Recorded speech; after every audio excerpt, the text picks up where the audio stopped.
Hi, welcome to YoYo TV. ఈ మధ్యకాలంలో రాజకీయ పార్టీలు, ప్రభుత్వాలు కొత్త ప్రయోగాలకు తెరలేపాయా అన్న అనుమానం కలుగుతోంది. ఎన్నికల సమయంలో అన్ని రాజకీయ పార్టీలు అధికారంలోకి రావడమే ధ్యేయంగా పావులు కదపడం సర్వసాధారణం. ముఖ్యంగా ఎలక్షన్స్ సమయంలో తమ మేనిఫెస్టోల ద్వారా ఎన్నికల హామీలను ప్రచారం చేయడంలో పోటీ పడుతుండడం సహజమే. ఎప్పుడూ పార్టీలు అధికారంలోకి రాగానే ఏదో ఒక ప్రధాన హామీని అమలు చేసేసి చేతులు దులుపుకోవడం ఆనవాయితీగా మారిపోయింది. ఇక ఆ తర్వాత అమలు చేయాల్సిన హామీల సంగతి మర్చిపోవడంతో ప్రధాన ప్రతిపక్షాలు రూలింగ్ పార్టీపై ప్రశ్నల వర్షం కురిపిస్తూ ఉక్కిరి బిక్కిరి చేయడం ప్రజాక్షేత్రంలో నాయకులకు అలవాటుగా మారిపోయింది. ఇది కూడా వారి రాజకీయ లబ్ధి కోసమే అన్నట్లుగా మారిపోయింది. అయితే కొత్తగా ఈ తలనొప్పులన్నింటికీ శాశ్వత పరిష్కారం అన్నట్టు ప్రభుత్వాధినేతలు కొత్త వ్యూహాలకు తెరలేపుతుండడం రాజకీయ వర్గాల్లో ఇటు సామాన్య ప్రజానీకంలో చర్చనీయాంశంగా మారింది. ఇదంతా ఇప్పుడు ఎందుకు చర్చించాల్సి వస్తుంది అంటే దానికి కారణము లేకపోలేదు.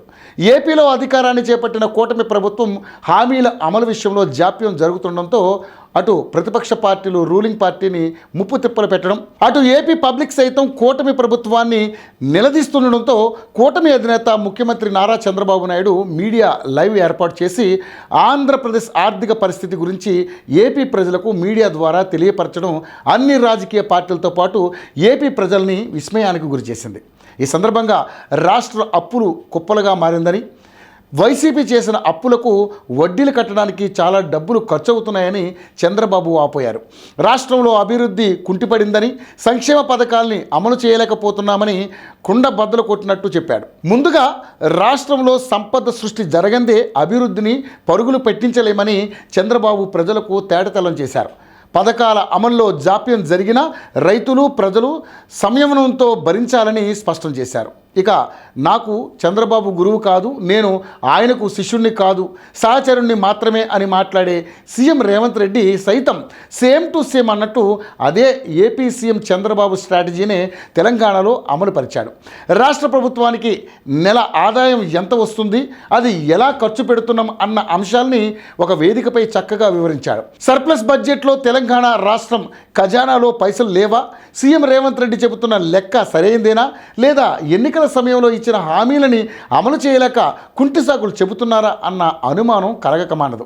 ప్రతి నెల తెలంగాణ రాష్ట్రానికి నెలకు 18,000 కోట్ల ఆదాయం ఉందని, అందులో 6,500 కోట్ల రూపాయలు ఉద్యోగులకు జీతభత్యాలు చెల్లించడానికి వెచ్చించాల్సి వస్తుందని, మరో 6,000 కోట్లు గత ప్రభుత్వం చేసిన అప్పులకు వడ్డీలు చెల్లించాల్సి వస్తుందని, రిజర్వ్ బ్యాంకులో పడ్డ వెంటనే ఆటోమేటిక్గా డబ్బులు కట్ అవుతున్నాయని తెలిపారు. నాకు నచ్చినా నచ్చకపోయినా అయ్యగారు కేసీఆర్ చేసిన తప్పులకు నేను ముఖ్యమంత్రిగా బాధ్యత తీసుకుంటూ ఆ అప్పులు చెల్లించాల్సి వస్తుందని రేవంత్ చెప్పుకొచ్చారు. ఇక రాష్ట్ర ఆర్థిక పరిస్థితి ఆశించిన స్థాయిలో లేదని, హామీల అమలు కూడా ఇబ్బందిగా మారిందని పరోక్షంగా సీఎం రేవంత్ రెడ్డి తెలంగాణ ప్రజానీకానికి తెలియజేశారు. రాష్ట్రానికి వస్తున్న ఆదాయం పైసా లెక్క చెబుతాను, మొత్తం మీకు చెబుతాను, ఏది ఎలా పంచాలో మీరే పంచండి, నా దగ్గర అణా పైసా లేదు, నా జీతం కూడా మీ చేతిలో పెట్టేస్తాను, ఎట్లా పంచుతారో మీరే చెప్పండి అంటూ సీఎం రేవంత్ రెడ్డి రాష్ట్ర ఆదాయం ఎలా ఖర్చు అవుతుందో పోసకొచ్చినట్లు చెప్పాడు. ఇదంతా చూస్తుంటే తెలంగాణ సీఎం రేవంత్ రెడ్డి కూడా ఏపీ ముఖ్యమంత్రి చంద్రబాబుని ఫాలో అయ్యాడా అని వ్యంగ్యాస్త్రాలు సంధిస్తున్నారు.